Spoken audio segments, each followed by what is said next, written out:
So today we'll look at chapter 5, the psychological immune system. Um, for me, this one was quite interesting. Yeah. You know, again, Jamie's reinforcing you're feeling, you're thinking, not what you're thinking about.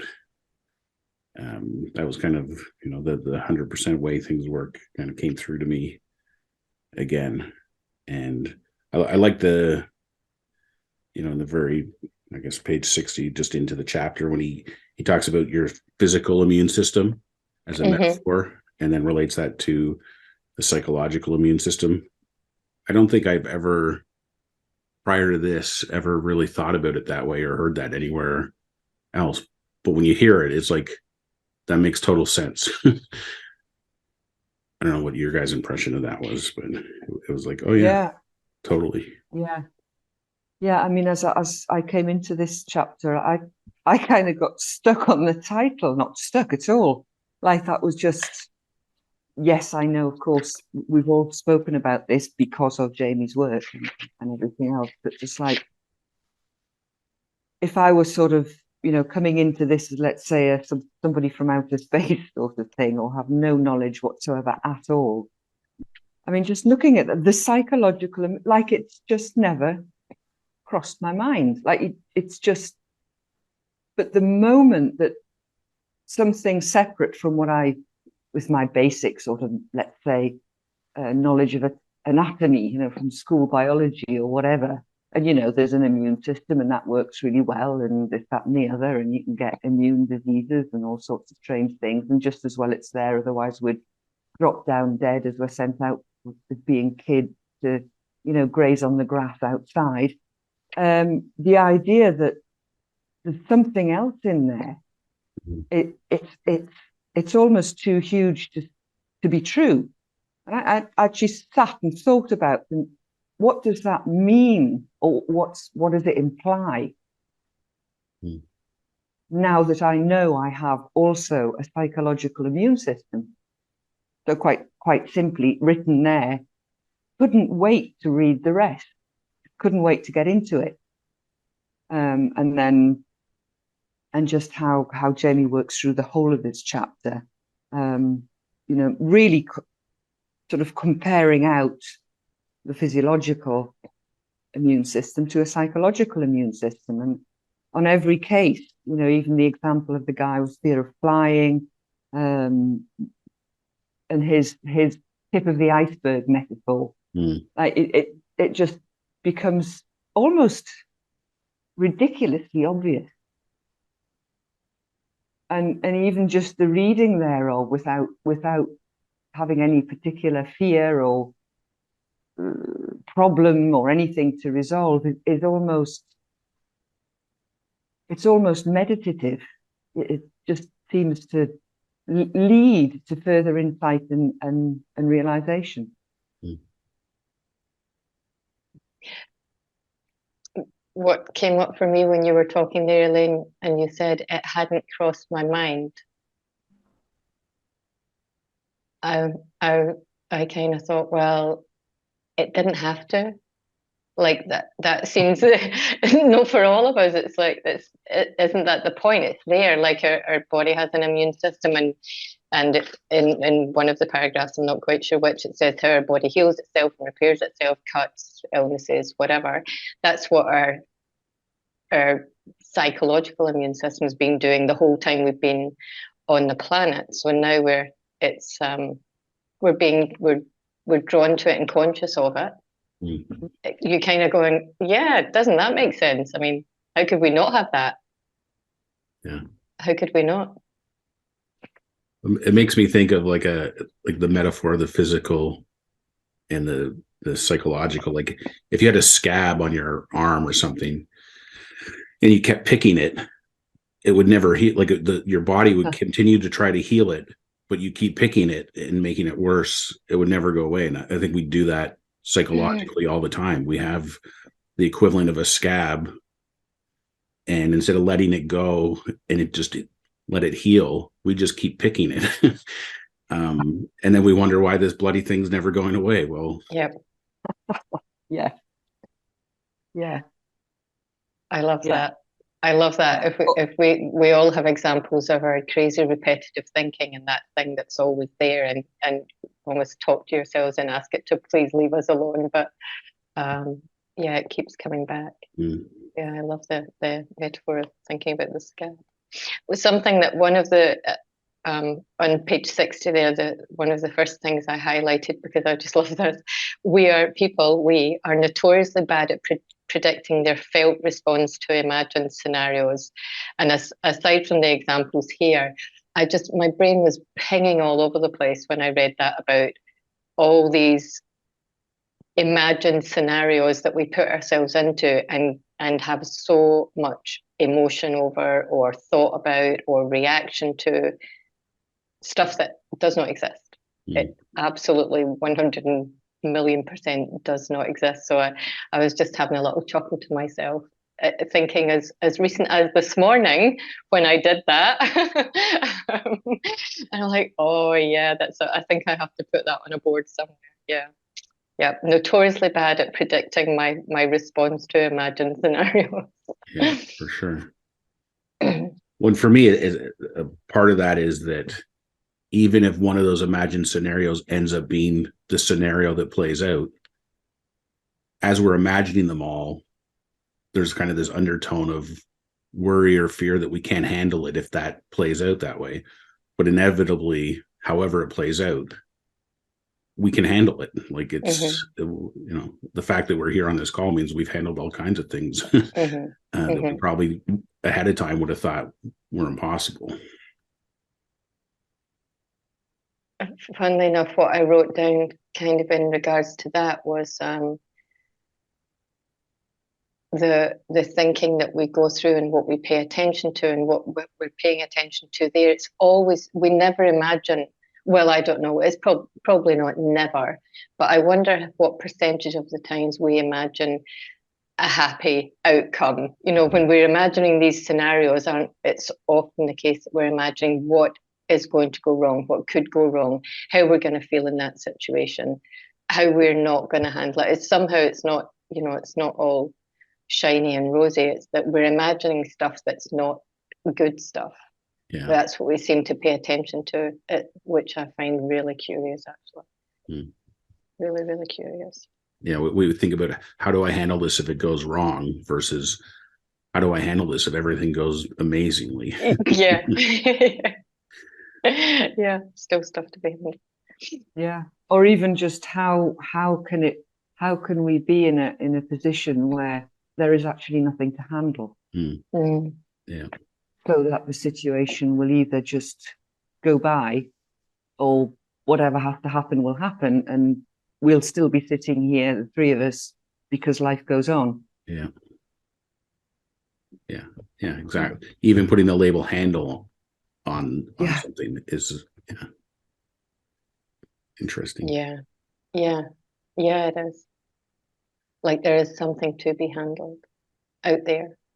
Yeah. It's funny. I was reading this chapter the other day, and then that evening I had a text chain with somebody, and we were talking about the relationship between thought and feeling and all this kind of stuff. And it was, as often is the case, I just read this iceberg part on page 62. So I took a snapshot of it and sent it to the person, because I find that, at least I'll speak for myself, I spend so much time thinking about the tip of the iceberg, and in the context of that's representative of the whole, when really it's just the tip. Like there's so much under the surface that is informing our experience that we're not consciously aware of, which explains a lot in terms of why we do things that we intellectually don't want to do, or are counter to intellectually what we're attempting to do, because there's so much thinking below the surface that we're not really aware of. And that's the, always doing what makes sense to you kind of comes from that, from the bulk of the iceberg, not from the tip. Yeah. And I wonder, just being a bit flippant here, I wonder what was going on in the Titanic under the surface. I wonder what they were thinking about that they managed to smash into one. So again, which kind of often points again. Yeah, I don't know where it comes in the book in here, but anyway, we need to always look upstream. Yeah. I think your Titanic metaphor there, I highlighted this: a signal is only as good as your understanding of it. I mean, to me, that's, the Titanic is an example of, a level of arrogance, of indestructibility, and that I can just plow through this fog and I don't know the real story, but it, obviously, they were going faster than their visibility would have allowed them to. Yeah. But I think of this one, the signal, quite often and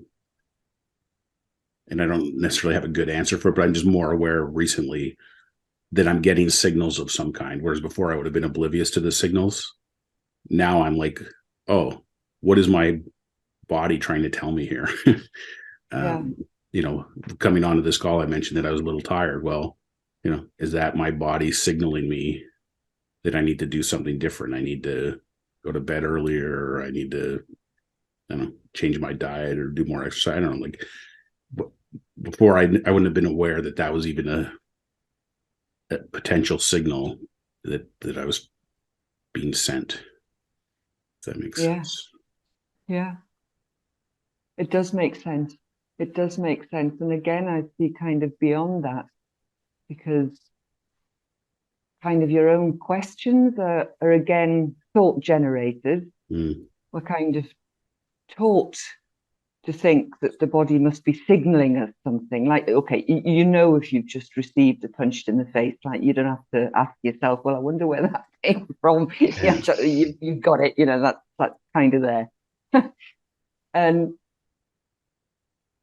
and yeah, we do that, like, is this the signal and therefore the cure? But I guess again it's beyond that, because perhaps, be it body or mind, if we could allow our bodies to respond to the need with no further thinking. So I feel tired, I must rest. And of course, in today's world, that is very often between 9 and 5 anyway, of course, impossible. Okay. But again, the just being aware of it will automatically also, and being aware that then the problem becomes thought generated. That's where the problem with the tired body comes from. I'm thinking just now, just as you were speaking, Greg. But the thing is, if we can allow the body to rest in the same way that we can allow our psychological body, let's say, to rest, then we will have clarity, which I also see as like long shot off, but in a certain sense, the clarity you have also provides healing. Again, because you allow the body to do, or the mind to do, what it's already very good at. Which kind of, points back to Gregory Bateson's comment. The major problems in the world are the result of the difference between how nature works and the way people think.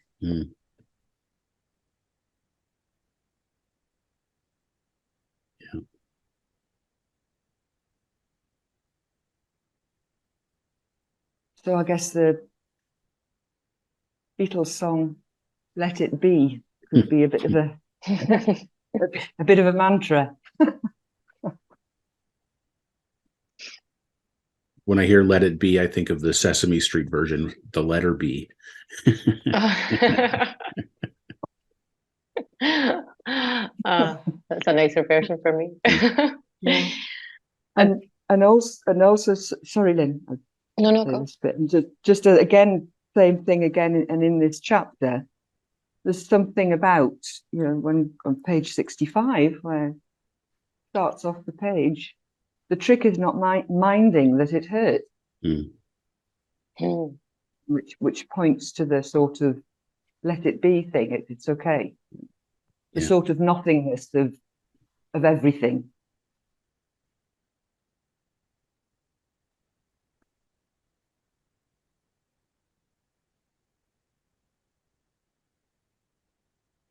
I had a good chuckle from the story of the driving instructor who teaches his students that red means go and green means stop, because my kids have just gone through learning to drive and getting their licenses. Actually, my son has his appointment coming up in a couple of weeks, and it's been such an adventure teaching them to drive. But the summary of that story is misunderstanding of valid signals can lead to extreme difficulties, and all it takes to solve a misunderstanding is a realization, insightful understanding. I remember I was driving with my son, and I forget what he was doing, turning or something. And I just yelled out, "Stop!" And what does he do? He doesn't stop. He stops like a few, what felt like an eternity, but it was probably like 1 second or 2 seconds later. But then we had to pull over and I had to give him the talking to that says, like, when I yell out stop, like it means ram your foot down on the brake and stop, like immediately. Like, this is not a recommendation. This is an order. Anyway. Yeah. And and I've got to butt in with one here, which I think is absolutely beautiful. It has something to do with my mother. And again, just how conditioned we are with everything, be it learning how to drive, being it learning things at school, being learning how to sit up at the table properly and use your knife and fork how you should be doing rather than how, etc., etc. Every single thing, you think about it, and how indeed, again, going back to the the major problems in the world are a result of the difference between how nature works and how the way people think, when we're not listening in to what our inner alarm system is telling us, like the one that works all the time, the one that works when the saber-toothed tiger is wandering about in front of your cave and your fire's gone out, and it works every time. My mum, she was taking me, this must have been a good 20, how long? Yeah, 20, she was still driving, so 20 or so years back. She's never been a very good driver, as my father would inform us. Very traumatic experience, but never mind. And we were trundling along the road and we had to turn left, so UK, driving on the other side of the road to Europe and I think Canada as well. I'm not sure. Yeah. Is that right? Yeah. Yeah. She had to turn left, and so therefore there's the oncoming traffic that you have to wait to let it pass before you can actually turn left. That's usually the only thing. There were no traffic lights or anything to guide that. You just have to wait and then you turn left. There were some signs on the road saying to the, like, white lines that say, don't go into this space for the oncoming traffic unless your exit is clear, sort of thing. Or it's telling you that you basically, if people need to turn left, oncoming traffic shouldn't be there. Nevertheless, as my mother had moved carefully into the left side of her lane to turn left, allowing the other traffic to go past her on the right, and I look up, and there is this huge truck coming straight towards my mother. And I can see the truck, and I can see, like, Mum is just oblivious, like totally oblivious. Oh God, I go, Mum, there's a lorry right in front of you. And I'd seen it sort of fortunately far enough off. And she keeps on, she said, yes, dear. I said, Mum, there's a truck coming straight at you. And then she said, but the amazing thing was she had the clarity of mind to say this, like I'd just lost it completely. She said, yes, but he shouldn't be there. Because like those lines on the road said, telling him that he shouldn't be there. So she continued. I had to physically move across and take the steering and turn the steering wheel because my mother was not going to move. How crazy is that? Yeah. But it's very much, you know, my mum was born before the war and she went through the Second World War, and I mean you can imagine the upbringing and all the rest of it, and very Victorian, and you know you've got to do this and you've got to do that, and if you don't, you're stymied. Like, you know, she couldn't override the conditioning. She just couldn't do it. Yeah. Which, as I think about it now in these terms, it's almost incredible. You know, and I think actually Jamie mentioned something a little bit later on about overriding. Yeah. Maybe we'll come to it. Yeah. Yes. People at the bottom of 65. Page 65. People can be conditioned to override it. That's exactly it. But again, it points so much to back to the basis, you know, until we have or at least I see it like this, until we have an awareness of something, it's almost as if we're not, probably because of the conditioning, it sounds like to me like in some way, not only is through our conditioned behavior, we override what nature is telling us, or our natural state is telling us. There's something to me that sounds like there's something almost overriding our ability in some situations to actually have any awareness, which is quite curious, and maybe another program or another thought thing. But again, you know, where does the awareness come from? Yeah. Yeah.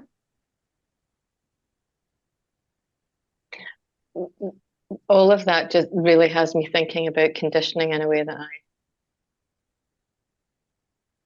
I hadn't been. That's at the bottom of page 65 that really struck me. I didn't highlight very much on these pages, but the people can be conditioned to override it, and that the natural system, so our natural system for guiding us out of painful preoccupations, get overridden by our conditioning. I just think sometimes that sentence is so small. How many words? I don't know, 15 or something. The natural system we have for guiding us out of painful preoccupations gets overridden by our conditioning. It's like,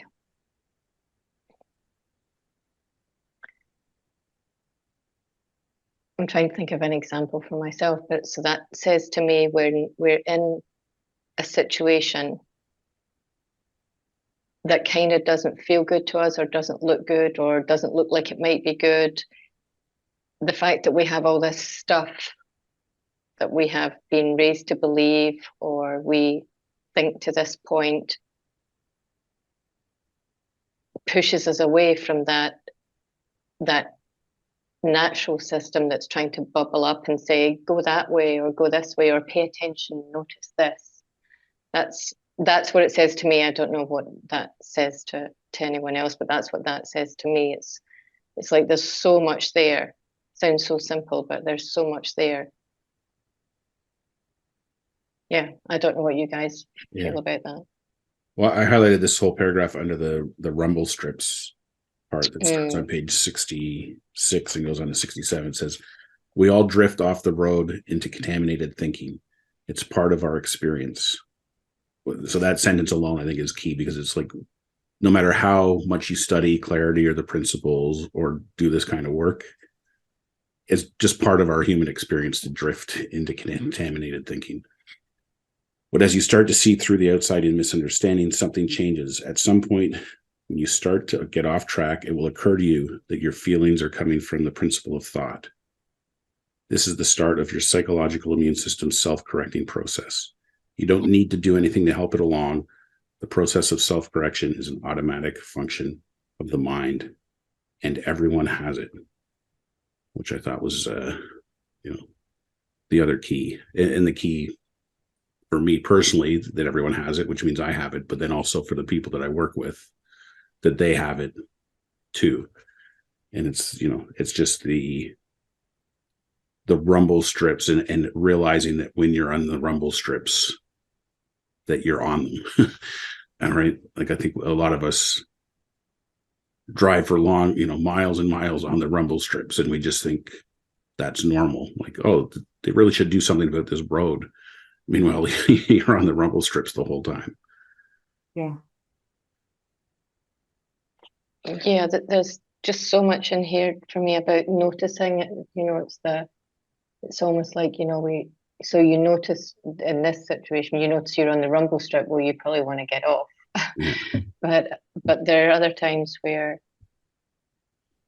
we're in our contaminated thinking and we notice, more often than not, the noticing is enough to take us out of it and take us wherever we need to be.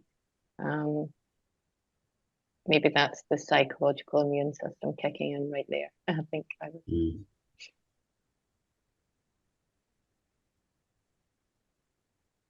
realizing that it's often much easier to see when somebody else is on the rumble strips than when you're on them yourself.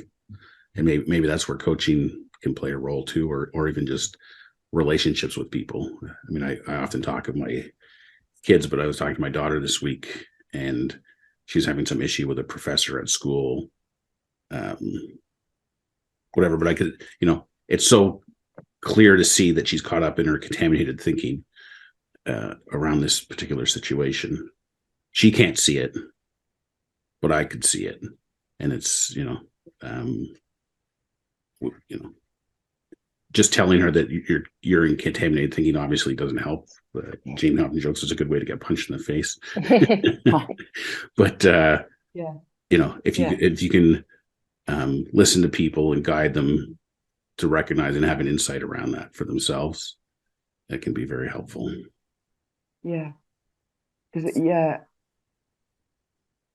totally agree with that, Greg, especially in the sense that if coaching in a certain sense, or it's also that when you're speaking to a good friend, or that good listener, or that person who, because it's not you,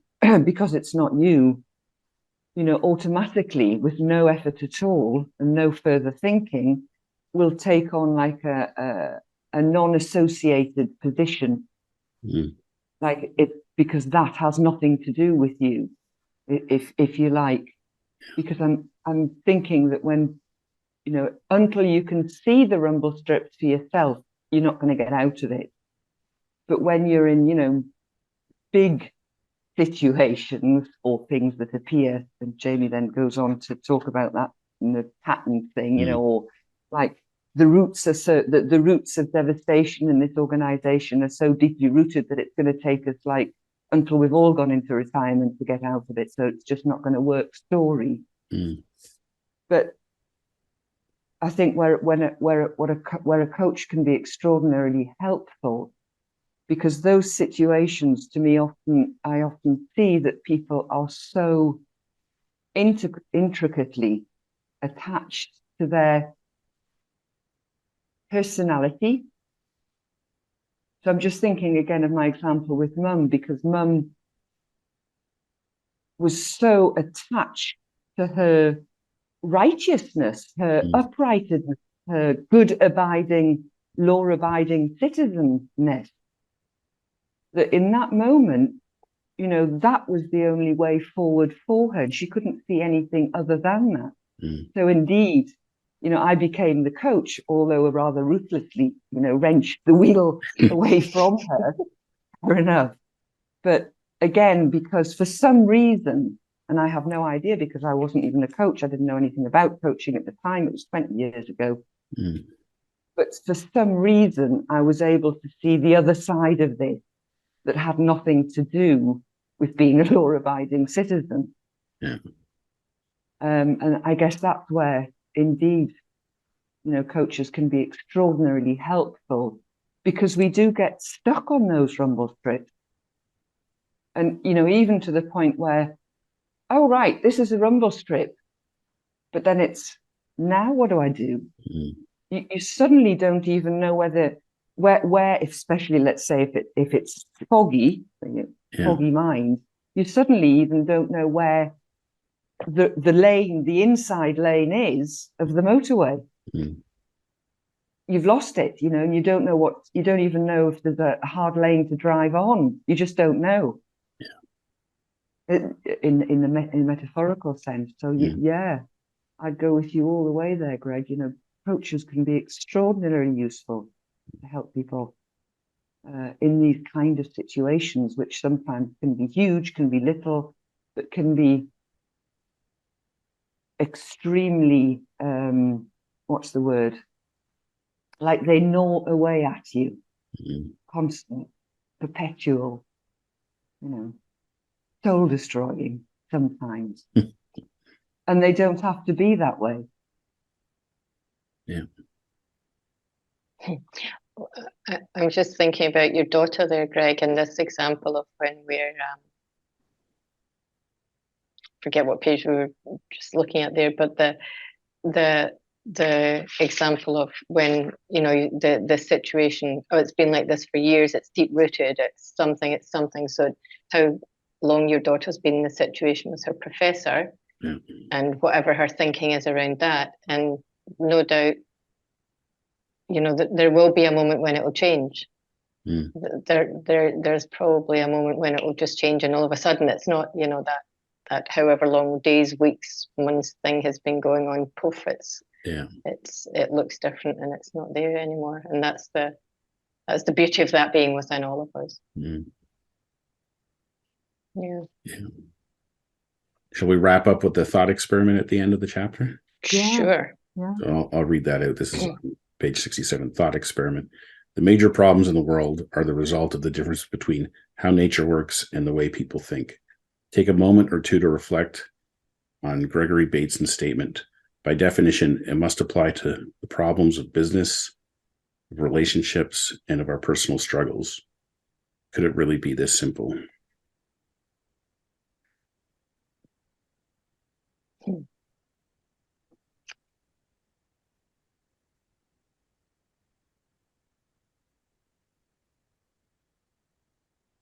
I would like to say yes. Once we've got the hang of this, though, for everything we've just said,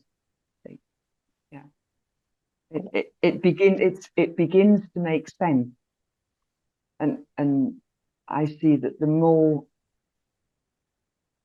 something makes sense to somebody, the simpler it becomes.